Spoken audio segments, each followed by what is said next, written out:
kasih Datuk Yang Pertua. Izinkan saya mengucapkan terima kasih kepada Yang Berhormat Indra Mahkota membukakan soalan yang penting ini untuk dijawab di dalam Dewan Yang Mulia ini. Dan sebelum itu juga saya mengucapkan terima kasih atas kenyataan Yang Berhormat Indra Mahkota sebentar tadi berkaitan dengan penganugerahan Profesor Diraja Terpuji kepada Yang Berbahagia Tan Sri Dr. Syed Muhammad Naqib Alatas, seorang pemikir tersohor bukan hanya di dalam negara kita tetapi juga di seluruh dunia.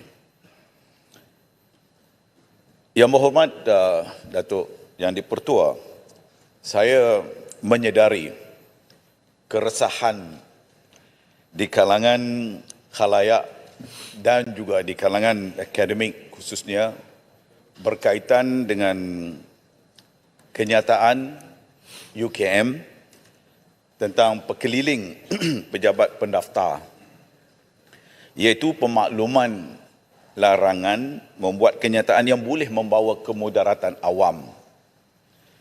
Dan ini terkait juga dengan Akta 605, iaitu Akta Badan Berkanun, di mana setiap institusi badan berkanun akan seringkali mengingatkan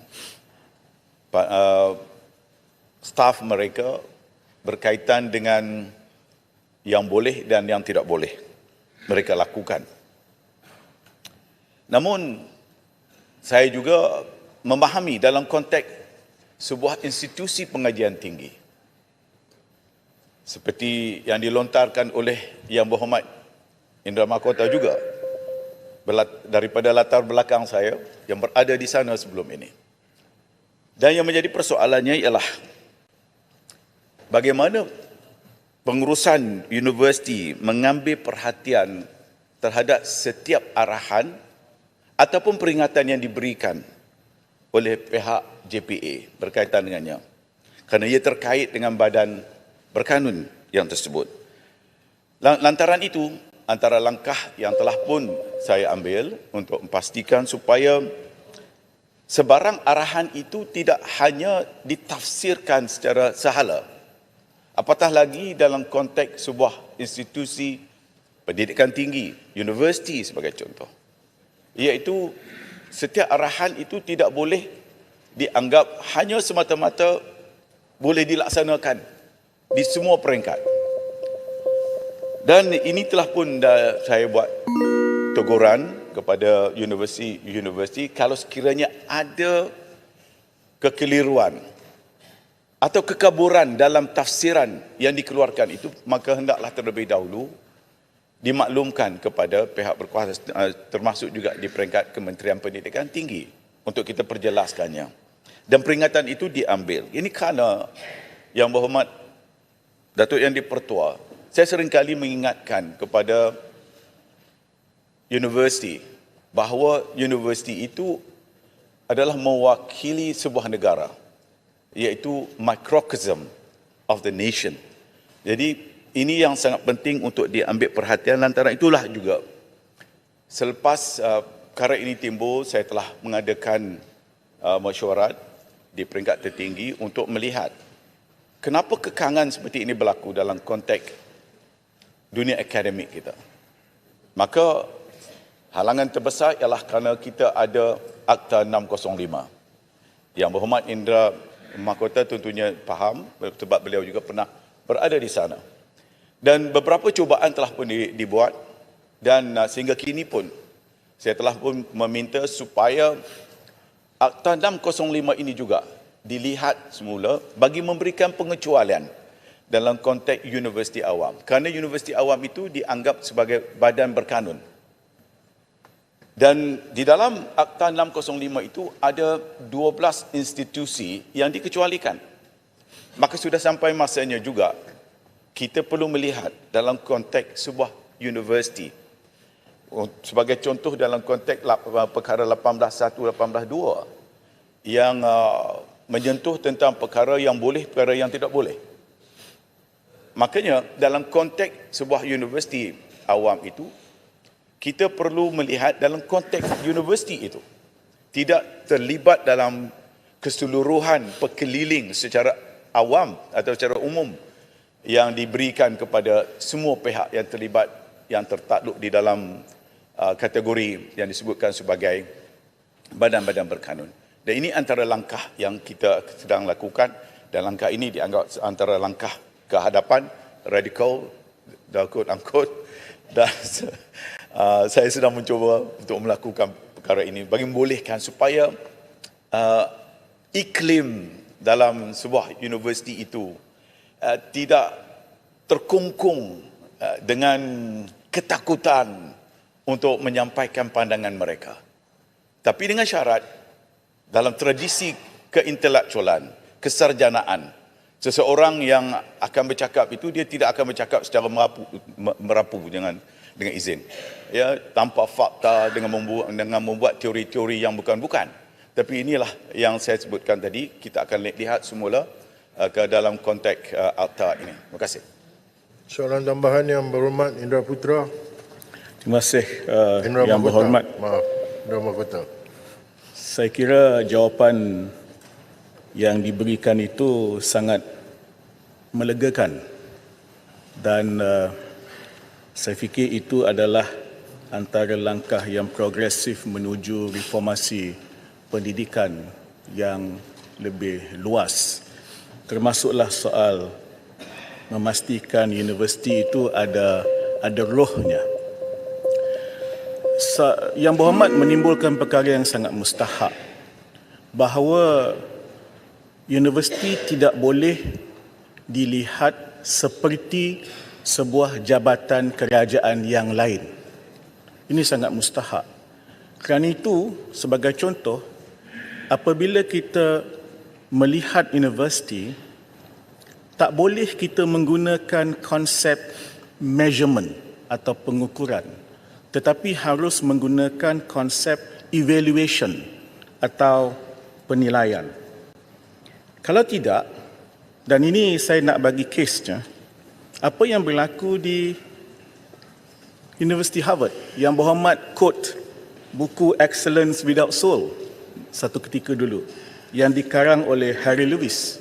Sebenarnya apa yang berlaku ialah apabila Lawrence Summers, bekas profesor di Harvard Business School, jadi menteri di bawah pentadbiran Clinton, kemudian balik ke Harvard menjadi menjadi presiden.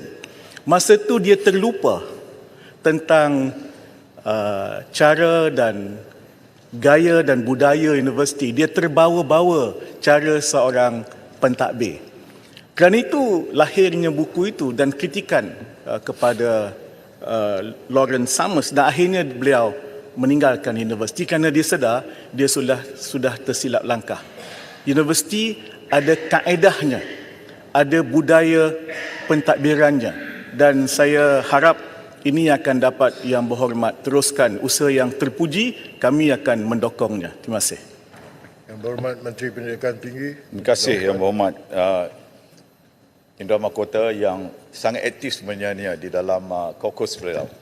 Kita seringkali berbincang tentang arah mana yang kita nak bawa pendidikan tinggi kita. Sebab itu dalam konteks hari ini pun kita sedang merangka pelan jangka panjang daripada tahun 26 hingga 2035 yang akan melibatkan semua. Termasuklah antara saranan yang disampaikan tadi dari segi penilaian kepada dunia pendidikan tinggi ini. Saya faham kerana dia tidak boleh terlalu rigid dalam penilaiannya kerana dunia akademik itu agak berbeza penilaian. Sebagai contoh yang berhormat, yang terkait dengan perkara kehadiran para pensyarah ke universiti yang seringkali dilontarkan oleh para pensyarah kerana para pensyarah itu tidak boleh dilihat dalam konteks perkhidmatan awam. Kita faham itu konteks perkhidmatan awam, tetapi untuk memaksa mereka datang, clock in pukul 8, balik pukul 5, yang itu bukan dunia akademik sebenarnya. Kerana kan dunia akademik itu dia terbahagi kepada pengajarannya, researchnya, kajiannya. Dan dia tertakluk kepada dipanggil iklimnya, ekosistem yang kita gunakan istilah pada hari ini. Jadi ini antara perkara yang sedang kita lakukan, Yang Berhormat Indra Mahkota, supaya kembalikan semula yang disebutkan tadi, roh universiti yang sebenarnya, dengan memberikan ruang untuk berbicara, memikir, dan dalam masa yang sama seorang pensyarah juga bertanggungjawab atas disiplin ilmunya. Itu yang kita nak tekankan. Terima kasih. Yang Berhormat Pulai. Terima kasih, Speaker. Saya ucap tahniah kepada Menteri yang telah bersikap terbuka untuk melihat semula dari segi kebebasan intelektual di universiti ini dan menyesuaikan dengan Akta 65. Cuma persoalan saya begini, kita nakkan satu kebebasan, tapi di situ kebebasan ini mungkin diambil oleh pihak yang tak bertanggungjawab ini untuk memanipulasi pula. Jadi ia merosakkan keadaan itu. Jadi soalan saya, apa garis pemisah di antara kebebasan intelektual dengan ruang manipulasi yang mungkin diambil? Terima kasih. Yang Berhormat Menteri. Bagi menjawab soalan soalan tambahan dari Pulai sebentar tadi, dengan izin, saya mengingatkan seorang sarjana besar yang Indra Mahkota rakan-rakan kita semua tahu, iaitu Edward Said. Beliau mengingatkan kita dalam dunia akademik ini, benar kita mendakkan kebebasan dalam bukunya Representation of the Intellectual, ya, kalau kita baca tu. Dia benar, semua orang boleh berbicara apa saja, tetapi dia mesti berdasarkan, jangan terbabas katanya dari tradisi kajiannya, faktanya, ya. Kena ada itu. Jadi kita tidak mahu dengar antaranya ada populis intellectual. It's not public intellectual. Ini Indra Mahkota selalu ingatkan, public intellectual itu apa? Tapi dalam masa yang sama, kita juga ada kalangan yang disebut sebagai populis intellectual, yang dia nak berbicara oleh kerana dia tengok populis boleh jadi popular dengan satu-satu tajuk, termasuklah dengan menggunakan teori bahawa Siti Khadijah daripada Kedah sebagai contoh.